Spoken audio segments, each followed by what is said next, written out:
In this video, we discuss strategies when it comes to technical analysis that could work in a wave 3 move.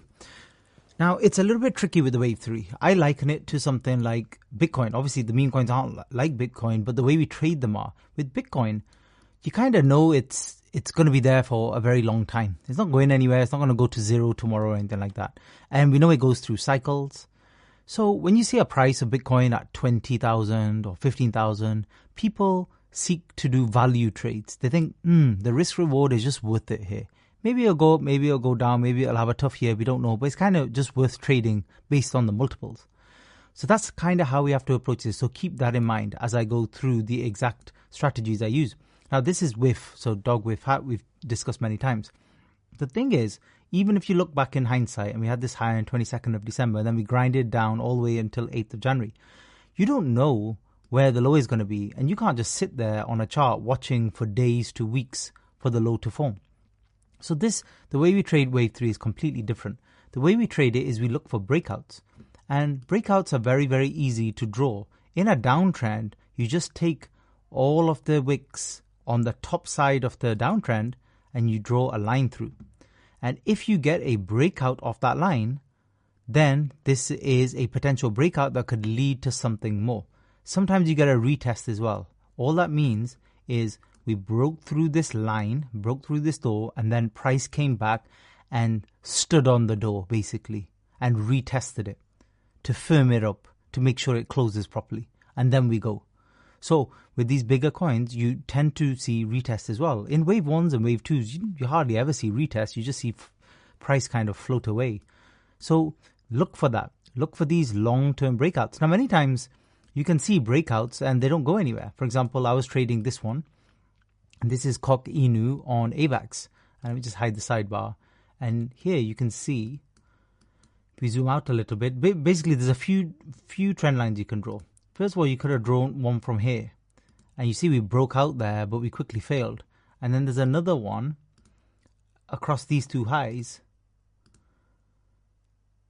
that we kind of didn't really break out. We tried a little bit. It was a weak effort. So what do you need when it comes to a breakout? You need to obviously break upwards. So once you get through it, you need to keep moving upwards. So continuation, that's one thing. Continuation. 2, you need to see volume. So at the bottom, is there more volume? Now here, off the lows, it looked like a little bit of volume was coming in. But we didn't get that continuous volume to push the market up. Volume moves markets. I've said that many times in this training program. So no follow-up volume. The price just dies off and it's not really doing anything. However, now we've got a smaller breakout here forming right here, and price has broken out, but again there's no real volume. If we can continue to trend up though and get more volume, then we could be onto something. Once we've broken out, we want to see the staircase again. We want to see higher highs and higher lows, much like we see in an uptrend. This is starting now, but it's looking very weak though. And like I said, there's no new volume coming in. So it's not the best breakout in the world. Whereas this one, when this broke out, so let's just find the 8th of January breakout here. So in real time, this is what you would have seen. You would have seen price coming down. You've been watching it. Coming down. We had a little breakout there, but notice the volume hasn't moved yet. So a lot of people got in there early and they did really well. I personally missed it. I'm not watching these charts constantly for hundreds of different meme coins.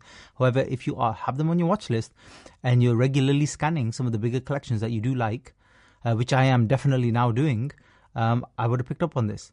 And then what did we see? Afterwards, follow through. So we started seeing some stairs forming.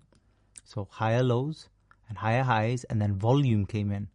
And then the stairs started getting steeper. That's it. That's a breakout. It's as simple as that. So that's what you're looking for. You're looking for a breakout of here. And then if you get to all-time highs, you're looking to see if you can break above and then find support, retest, and then move up. This didn't find support. It actually broke back down through, and then it's broken back through, and then down, and is now consolidating. It's actually getting a little bit more bullish now, the fact that it's consolidating on that level.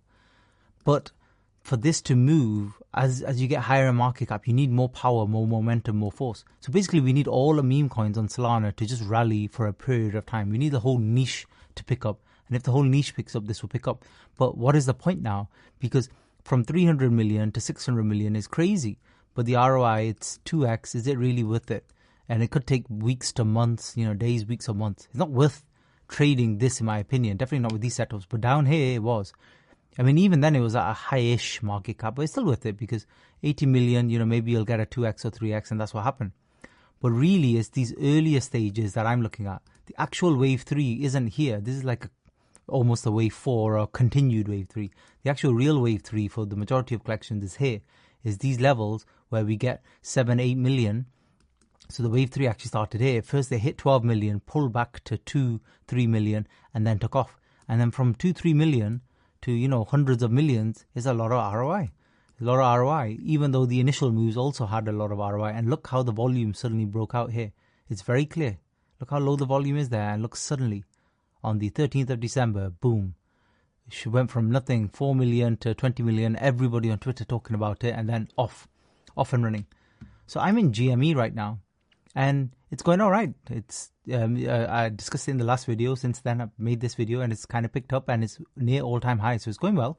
But we have no idea, where it's going to go, how it's going to go. It's very, very hard to predict these things. And it hasn't broken into all-time highs. But once it breaks into all-time highs, it could do what WIF was doing, consolidate here. But the thing is, because it's a lowish market cap, it's only 13 million, not 300. It has space to run. If it wanted to do a little run to 50 million, it could do. That's not crazy in terms of Solana meme coin terms. So I take that all that into account. And that's called tokenomics.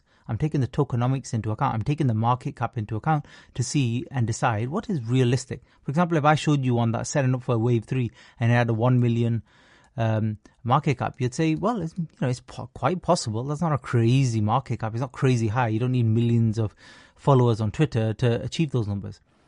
What are the other techniques? So a lot of the same ones kind of apply, but again, you don't really see it that much. So the ones we discussed in wave 1, the panic dips and stuff like that, exhaustion, consolidating below breakout, yes, it kind of does, but on a higher time frame, that's not really the best one. With these wave 3 moves, you kind of don't want to wait here. So we're consolidating under high. This is a bad time to buy. You're buying at all-time highs. This is a really bad time to buy because there's no guarantees. It's kind of coin flip from here. It's not worth it for you in terms of risk reward. You need to get in these early. So the way to get in early was what I did, which is trend line. Very clear trend line here. Look what happened. So it's a trend line breakout. That is my favorite technique. We're going through a few different things, but that's my favorite. Notice we break out 10 million. Break out strong, by the way, so you could take profits here and stuff. Come back, retest, and then we move. And that retest is actually the best entry point because you don't really think about stop losses and such when it comes to meme coins, but in your mind you'll have one. So you bought here, and if the price just goes under the trend line, you know that that's not a proper breakout and it kind of failed. So literally by 7.5, if you bought in at 8, at 7.5 you sell. So if you bought for 8 sold, you sell for 7.5. You got 0.5 risk, nothing. And then if it runs, you get to 13, 14 million, you're up 5 sold basically. That's kind of how it would work there. So that's my favorite strategy. I look for volume as well. Look at the bottom. What happened with volume? You see, it kind of broke out. So those are the two signs, and that's a way to get it early. I've tried, I've had a look, but it's very hard to pick bottoms with these things. It's very, very difficult. I wouldn't bother doing it. Yes, you'll give up the first kind of 20% move and stuff, but so be it, because you could be waiting, like I said, for a long time. But this low, where did it come in? Like if you look left, it usually tends to be previous support levels, but because there's so many levels, there's a level here, there's a level here, I can see a level here, there's support here, here, here. There's so many levels, you don't know where price is going to stop. So trying to pick it is risky. Now what you can do is you can average in, DCA in. So you can actually buy at these lows and just hold and see how it goes and see if it's setting up, and then buy a lot more if you get a trend breakout. That is another way to do it. So you kind of get in early. So you can buy blind, but remember, it could just dump on you as well. So you'll have to get out quickly. But that's my favorite strategy when it comes to technical analysis of wave 3 breakouts. Thanks for listening.